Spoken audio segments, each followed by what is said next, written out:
Hello મિત્રો, કેમ છો સૌ? મજામાં ને? સરસ. ચાલો મિત્રો, આજે હું તમને એક એવી જગ્યાએ લઈ જઉં છું કે જ્યાં જઈ અને તમને એમ લાગશે કે આ લિવિંગ રૂમ તો મારા સપનાનું લિવિંગ રૂમ છે. મેં જે મારા ઘર માટે વિચારી રાખ્યું છે એ લિવિંગ રૂમ છે. આ એ જ કિચન છે જે મેં વિચાર્યું છે કે મારા ઘરમાં આવું કિચન હોવું જોઈએ. આ એ જ કિચન છે, આ એ જ બેડરૂમ છે, આ એ જ બાલ્કની છે. બહુ સરસ લાગશે મિત્રો. તમને નવી જગ્યા બતાવું છું અને તમને એમ લાગશે તમે કોઈના કિચનમાં, કોઈના ડાઇનિંગ હોલમાં જમવા માટે આવી ગયા છો. ચાલો તો વધારે ટાઈમ નહીં બગાડું તમારો અને ડાયરેક્ટ તમને લઈ જઉં છું જગ્યા ઉપર, કારણ કે હું તમને વાત કરીને નહીં સમજાવી શકું.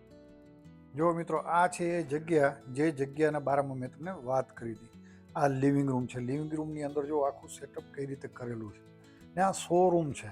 અહીંયાથી તમારે આ તમારા લિવિંગ રૂમ પ્રમાણે જો આ સેટઅપ થતું હોય તો તમે આ બધી વસ્તુઓ એકસાથે લઈ શકો. એની પ્રાઇસ પણ અહીંયા લખેલી જ હોય છે બધી. તો આ તો જ એક લિવિંગ રૂમ છે, નાનું છે. આનાથી મોટું તમને લિવિંગ રૂમ બતાવું, બેડરૂમ બતાવું. ચાલો પહેલા હું તમને કિચન બતાવું છું. જો મિત્રો, હવે આપણે આવી ગયા કિચનમાં. હવે કિચન અને ડાઇનિંગ નું તમે સેટઅપ જો કેટલું સરસ કરેલું છે. બધું kitchen cabinet, 2 oven, dining table, lighting, આ બધું રેડીમેડ તૈયાર છે.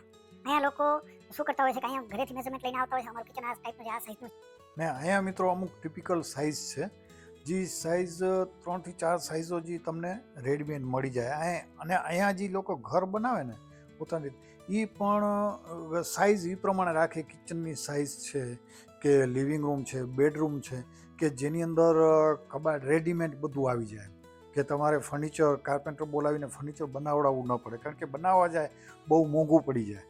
એટલા માટે ત્યાંથી મેઝરમેન્ટ લઈ શોરૂમમાંથી એ બધું એ પ્રમાણે જ સેટિંગ હોય છે.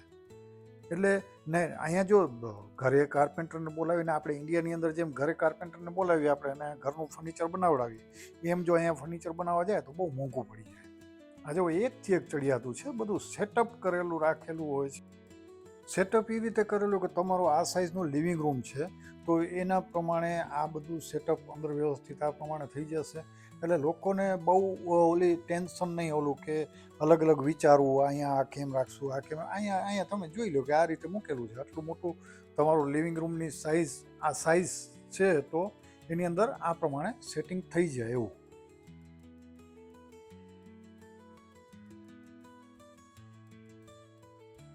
જો મિત્રો, તમને આ બીજું કિચન બતાવું. આ મોટું કિચન છે. પહેલાં જે બતાવ્યું એ સાઇઝ નાની હતી, આ એનાથી વધારે મોટી સાઇઝ છે. અને આ લિવિંગ રૂમ પ્લસ કિચન બધું એક સાથે છે. બહુ મોટી જગ્યા છે.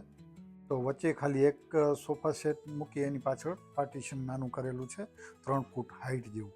તો ડાઇનિંગ, કિચન અને લિવિંગ રૂમ. હવે એનું સેટઅપ જુઓ તમે, કેટલું સરસ સેટઅપ કરેલું છે ને. વિન્ડો બતાવેલી છે, એટલે બધી સાઈડનો વ્યૂ વ્યવસ્થિત આપેલું છે. આ બીજું લિવિંગ રૂમ. હવે આ લિવિંગ રૂમની પણ સેટઅપ તમે જોઈ શકો છો, બહુ વ્યવસ્થિત. જો વિન્ડો છે, બહુ સરસ દેખાય છે. તો એટલા માટે લોકો અહીંયા વધારે આજ કરતા હોય છે કે રેડીમેડ ફર્નિચર એવું. આ જો એકદમ નાનું બેડરૂમ છે, સાવ નાનું. તમે જોઈ શકો છો બેડરૂમમાં આગળો બેડ આવ્યો એટલે જગ્યા પૂરી થઈ ગઈ.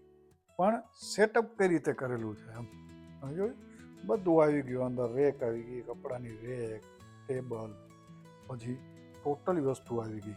આ નાનું લિવિંગ રૂમ છે, સાવ નાની જગ્યા હોય તો કઈ રીતે રહેવું. આ વોશરૂમ જોઈ લો, સામે શાવર છે, બરાબર.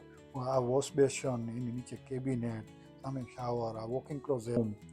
હા, આ માસ્ટર બેડરૂમ છે, મતલબ અંદરથી વોશરૂમ બતાવેલું છે. એટલું સરસ છે બધું. આ જો આ નાનું બેડરૂમ છે, બહુ નાની જગ્યા છે, પણ છતાં અંદર સેટઅપ કેટલું સરસ કરેલું છે કે દેખાવમાં આમ કોઈ આપણે અંદર જઈએ એટલે આપણે બહુ આમ મજા આવે એમ. મગજમાં એવું થાય કે બહુ સારી જગ્યાએ આવી ગયા આપણે. આ કિચન જુઓ છે, બધું વ્યવસ્થિત સેટઅપ કરેલું. અને એમાં પણ દોસ્તો બધા કલર મેચિંગ કરેલા છે. જો અત્યારે કિચન કેબિનેટના કલર જુઓ, પછી ફ્લોર જુઓ, સોફાનો કવર જુઓ, કલર એના સોફા, એની ચેર, બધું વ્યવસ્થિત આમ કલર પણ એ પ્રમાણે વ્યવસ્થિત સેટિંગ કરેલા છે કે તમે જુઓ એટલે તમને આમ મગજમાં બેસી જ જાય. ના, બહુ સરસ વસ્તુ છે, બહુ સારું લાગે છે. એટલે તમારે એ પણ માથાકૂટ નહીં કે હવે કેવા કલરનું શું કરશું, શું કાંઈ. આ બધું તૈયાર મળી જાય છે ને. તો મિત્રો, આ વિડીયો તમને કેવો લાગ્યો તે મને કોમેન્ટ બોક્સમાં જણાવજો.